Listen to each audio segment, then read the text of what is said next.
Hey everybody, welcome back to Pastor's Bible Study. I'm Lance at First Church and we're continuing going through the Gospel of Mark.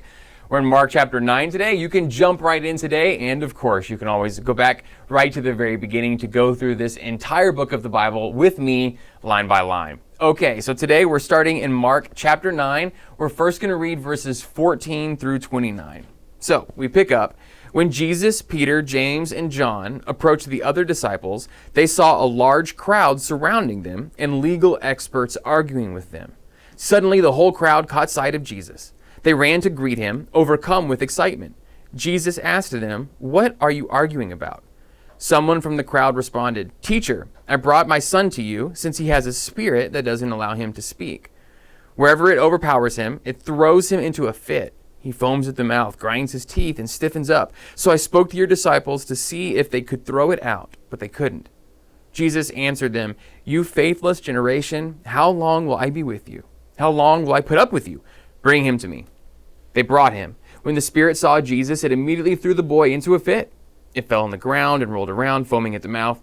Jesus asked his father, "How long has this been going on?" He said, "Since he was a child. It has often thrown him into a fire or into water trying to kill him. If you can do anything, help us. Show us compassion." Jesus said to him, "If you can do anything, all things are possible for the one who has faith." At that, the boy's father cried out, "I have faith. Help my lack of faith." Noticing that the crowd had surged together, Jesus spoke harshly to the unclean spirit, "Mute and deaf spirit, I command you to come out of him and never enter him again." After screaming and shaking the boy horribly, the spirit came out. The boy seemed to be dead. In fact, several people said that he had died. But Jesus took his hand, lifted him up, and he arose. After Jesus went into a house, his disciples asked him privately, "Why couldn't we throw this spirit out?" Jesus answered, "Throwing this kind of spirit out requires prayer." Okay, so I wanted to read a whole portion of that scripture selection together so that we could go back and break it out piece by piece to see the things that are happening there. So first, when Jesus enters into this scene, there's arguing going on. I want to remind you that when Jesus and his disciples are arguing with people, it's because he's doing a new thing in a new way. And anytime in the history of the world that someone does a new thing in a new way, well, it upsets the status quo. And a key part of Jesus' ministry is encountering other people who think they perfectly understand what it is to be faithful and to follow God's purposes, and that's where the arguments come out. So not only is Jesus a part of those arguments, but so are his followers. So that's what's going on there. And then Jesus encounters someone who's in need of miraculous healing. Remember that Jesus' encounter with forces of spiritual opposition are a key theme in Mark. We dive into that very heavily in the first couple episodes here of Pastor's Bible Study. So if you want to do a deep dive there, go back to the beginning and you'll get a chance to unpack it and give you some good points for engagement. But one of the things that I point out over and over again is, one, Jesus is presented over and over again as the solution to the things that are hurting us and holding us back. It's really key to understand that Jesus is a part of not only us learning, but our being well. Two, one of the things that happens over and over again in the Gospels is Jesus does something miraculous, something that seems to defy what is possible in the world. And Jesus' miraculous works always have two components to them. One, it's something he does there present in the story, but it also teaches us something about who Jesus is for us. And that also says what we need him to be for us. So I've done this before, but every time we have a miracle occurrence, I ask you to think, what is going on in this story that reveals something to us about who Jesus is for us, and specifically who we need him to be.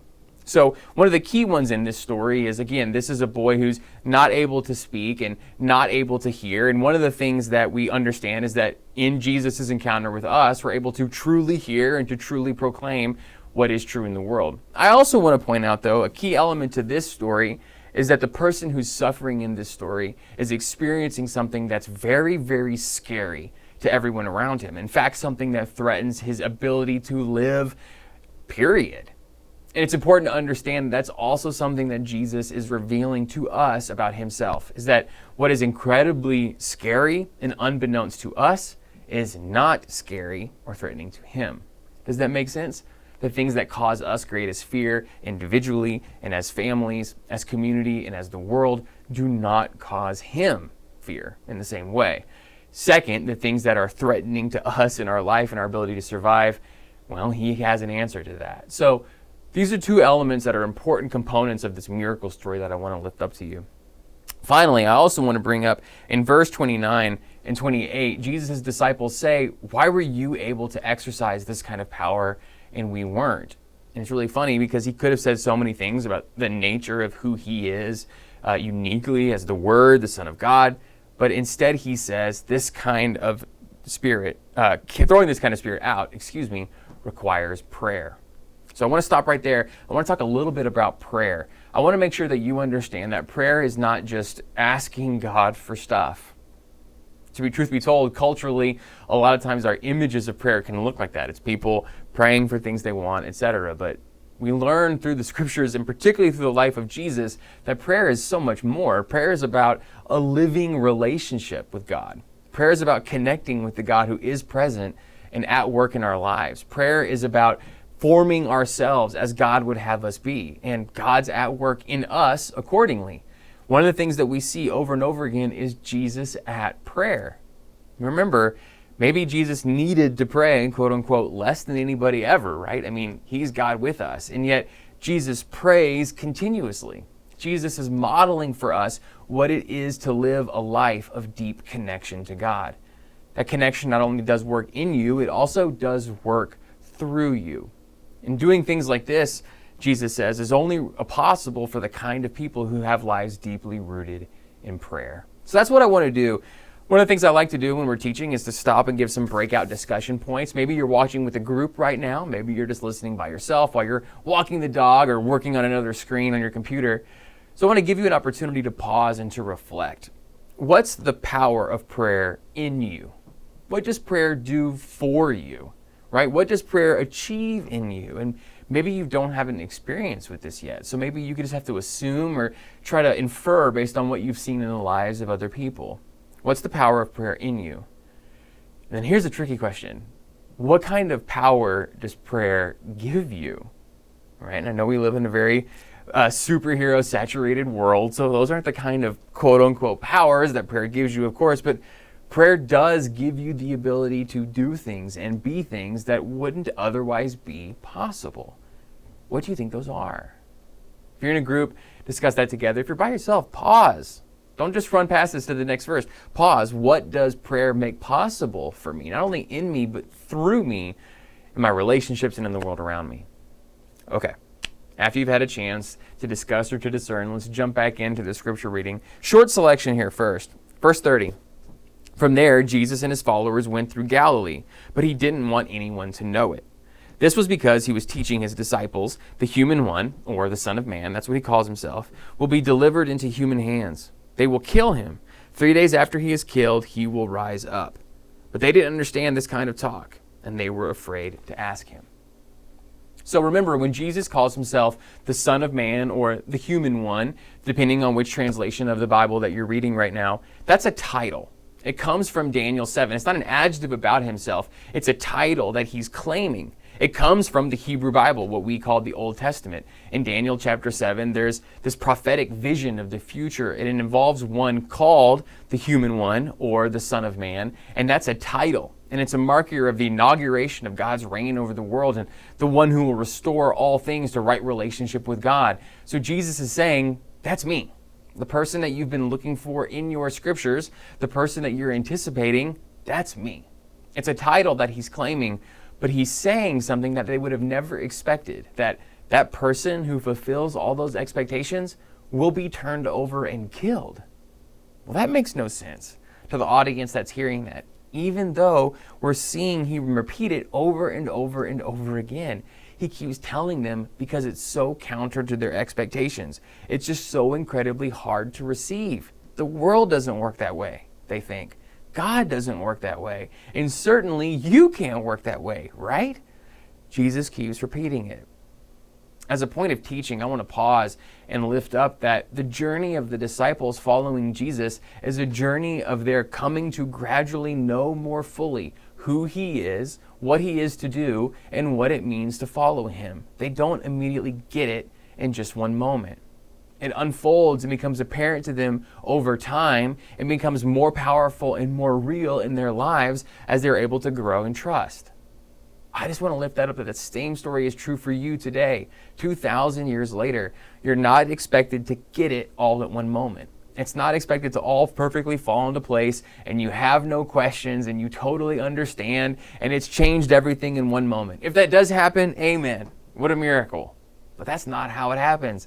For 99.9% of us, it's a journey of stepping in faith, step after step, giving Jesus a little bit of trust, realizing that it's true, giving him a little bit more, realizing that he's present and at work. It's a process of growing, and we call that journey discipleship. And along that way, sometimes there's things that are real stumbling blocks to us. For some people, the miracle stories are a stumbling block. For some people, the stories of God being at work in the lives of these poor and outcast people can be a real stumbling block. For some people, stories like the resurrection can be a huge stumbling block. So I just want to stop and lift up. Some of these things are hard for them to hear. The disciples are struggling as their worldview of what it means to live in a relationship with God is being turned upside down, as their vision of what it means to actually have power and authority is turned upside down, as their expectations of what God is going to do through God's Messiah are being turned upside down. Some parts of it are hard to receive. So, as a group, pause right now or individually and reflect on the question, what parts are hardest for you to receive? Maybe right now, or maybe at some other point in your journey of discipleship. What are some of the things that really made you step back and go, I'm not so sure about this? Let's lift it up. I want to hear those doubts. I want to know what the things were that gave you the most difficulty. Let's talk about those, and then we'll continue reading on in verse 33. They entered Capernaum. When they had come into a house, he asked them, "What were you arguing about during the journey?" They didn't respond, since on the way they had been debating with each other about who was the greatest. He sat down, called the 12, and said to them, "Whoever wants to be first must be least of all, and the servant of all." Jesus reached for a little child, placed him among the 12, and embraced him. Then he said, "Whoever welcomes one of these children in my name welcomes me. And whoever welcomes me isn't actually welcoming me, but rather the one who sent me." Jesus' disciples, the people who are following him, are literally arguing about which of us is the best.